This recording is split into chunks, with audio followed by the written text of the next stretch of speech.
আসসালামু আলাইকুম, আমি মোহাম্মদ আখিরুজ্জামান। তো আজকে আমরা ডিজিটাল সেটে আসা জিওমেট্রি অ্যান্ড ট্রাইগোনোমেট্রি থেকে একটা কোয়েশ্চেন সলভ করব। এটার স্কোর ব্যান্ড ছিল হচ্ছে 7। তো শুরু করা যাক। Two identical rectangular prisms each have a height of 90 centimetre. হচ্ছে দুইটা হচ্ছে তোমার হচ্ছে আয়তাকার প্রিজমের যে হচ্ছে হাইট সেটা হচ্ছে 90 centimetre. The base of each prism is a square. তো হচ্ছে প্রত্যেকটা প্রিজমের যে হচ্ছে মানে তোমার যে ভূমি আছে সেটা হচ্ছে একটা বর্গক্ষেত্র। And the surface area of each prism is k centimetre square. Surface area মানে হচ্ছে পৃষ্ঠতলের ক্ষেত্রফল। প্রত্যেকটা প্রিজমের যে হচ্ছে পৃষ্ঠতলের ক্ষেত্রফল সেটা হচ্ছে k centimetre square. If the prism are glue together along a square base, মানে হচ্ছে প্রত্যেকটা প্রিজমকে যদি হচ্ছে গ্লু দ্বারা সংযুক্ত করা হয়, the resulting prism has a surface area of 92 divided by 47 into k centimetre square.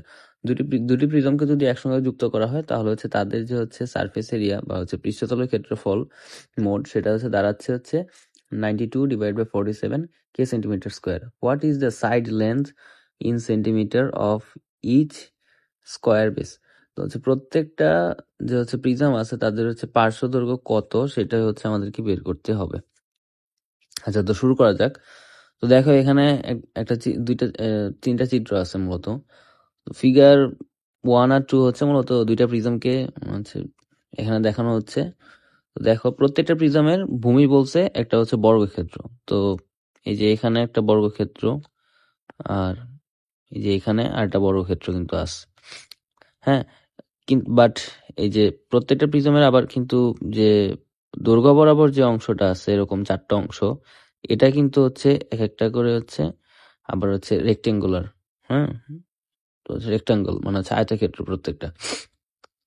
তো এই দুইটা প্রিজমকে যখন হচ্ছে একসঙ্গে সংযুক্ত করা হইতেছে তখন হচ্ছে তাদের বেস যেটা সেটা হচ্ছে মানে বর্গক্ষেত্রই থাকতেছে ভূমিটা, কিন্তু তাদের হচ্ছে হাইট যেটা সেটা হচ্ছে ডাবল হয়ে যেতেছে। তো 90 প্লাস 90 180 হয়ে গেছে। তো আশা করি সকল বুঝতে পারছো। এখন আমরা শুরু করি ম্যাথটা। যেহেতু বলছে হচ্ছে প্রত্যেকটা প্রিজমের যে পৃষ্ঠতলের ক্ষেত্রফল সেটা হচ্ছে কে, তো আমরা বলতে পারি কে ইজ ইকাল টু এই যে নিচের এই ভূমিটার হচ্ছে ক্ষেত্রফল হচ্ছে এ স্কোয়ার, মানে উপরেরটার ক্ষেত্রেও সেম এই যে এটা, হ্যাঁ, প্লাস স্কোয়ার প্লাস। এখন দেখো এরকম হচ্ছে রেক্টাঙ্গেল অংশ কয়টা আছে? 4টা। তো এটা হবে হচ্ছে 4 ইন্টু এই যে 90, আর হচ্ছে প্রত্যেকটা এই সাইড লেন্থ তো সেম, তার মানে হচ্ছে 90s। আচ্ছা, তো এটাকে আমরা বলতে পারি 2 স্কোয়ার প্লাস 360s। এটা হচ্ছে surface area of each prism. Okay, surface area of each prism, surface area of each prism. আচ্ছা, এখন দেখো যখন হচ্ছে দুইটাকে হচ্ছে একসঙ্গে করা হইতেছে তখন কিন্তু সারফেস এরিয়াটা চেঞ্জ হয়ে যাবে। তখন কি হবে আমি দেখাচ্ছি। আচ্ছা, ওইটাকে হচ্ছে আমরা কে প্রাইম দিয়ে ডিফাইন করি। হ্যাঁ, যখন হচ্ছে টোটাল হয়ে যেতেছে, কালারটা চেঞ্জ করে নিই। তো দেখো তখনও কিন্তু হচ্ছে যে আমরা বেস যেটা সেটা কিন্তু বর্গক্ষেত্রেই থাকতেছে, তার মানে হচ্ছে সেম থিং এখানেও হবে এ স্কোয়ার প্লাস এই যে এখানেও সেম।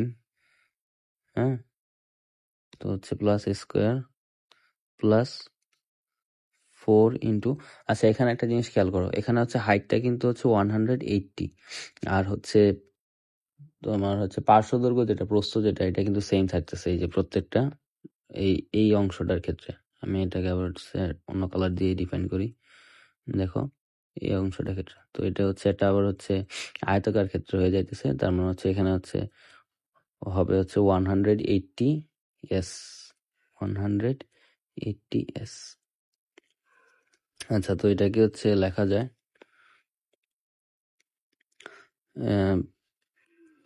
2 স্কোয়ার প্লাস, এটা কত আমি দেখি ক্যালকুলেটারে, 4 into 180 720 s। আচ্ছা, এখন দেখো এখানে কি বলা আছে যে হচ্ছে resulting prism has a surface area, মানে হচ্ছে যখন হচ্ছে দুইটাকে হচ্ছে সংযুক্ত করা হইতেছে তখন সারফেস এরিয়াটা হচ্ছে থাকতেছে 92 ডিভাইডেড বাই 47 ইন্টু কে। তো আমরা কে প্রাইম যে এটা সমান সমান আমরা বলতে পারি নাও কে প্রাইম সমান সমান আমরা বলতে পারি 92 ডিভাইডেড বাই 47 ইন্টু কে। তো এখানে হচ্ছে আবার আমরা কে প্রাইম সমান সমান আমরা বসায় দিই 2 square plus 720s is equal to 92 divided by 47। আচ্ছা দেখো এখানে কে এর ভ্যালু কত, কে এর ভ্যালু হচ্ছে 2 স্কোয়ার প্লাস 360s, এই যে আমরা এখান থেকে পাইছি। হ্যাঁ, তো এখন সলভ করি। দেখো এদিকে হচ্ছে 47 দিয়ে হচ্ছে গুণ করি, 47 ইন্টু 2 হচ্ছে আসতেছে হচ্ছে 94 স্কোয়ার প্লাস 720 ইন্টু 47 আসতেছে হচ্ছে 33840 s is equal to 92 into s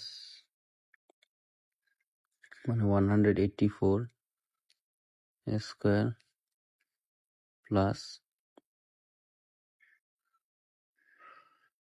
আসতেছে হচ্ছে 33120 s। আচ্ছা এখন এগুলোকে আমরা এক পাশে নিয়ে আসি। তো 184 থেকে 94 আমরা বিয়োগ করতেছি। হ্যাঁ, 184 মাইনাস 94 is equal to হচ্ছে 90 স্কোয়ার প্লাস, আচ্ছা না এখানে হচ্ছে মাইনাস হয়ে যাবে এটা cos, আচ্ছা আমরা এখন করে দেখি 33120 মাইনাস 33840 720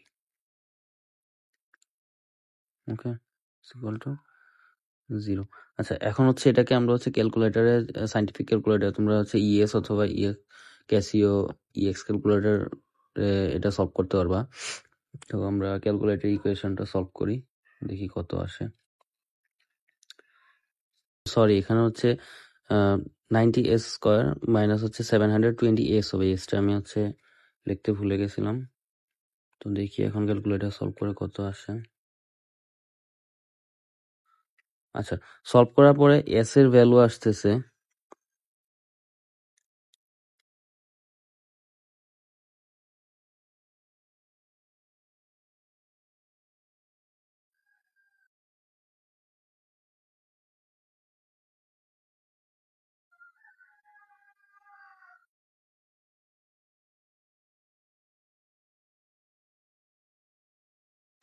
আচ্ছা এস এর ভ্যালু আসতেছে হচ্ছে এস ইজ ইকুয়াল টু 0 আর হচ্ছে 8। তো 0 কখনোই হচ্ছে হইতে পারে না, এটা প্রিজমের হচ্ছে পার্শ্বদৈর্ঘ্য, তো এটা অবশ্যই হচ্ছে অ্যান্সার হবে হচ্ছে 8। তো এটাই হচ্ছে অ্যান্সার। আশা করি সকলে বুঝতে পেরেছো।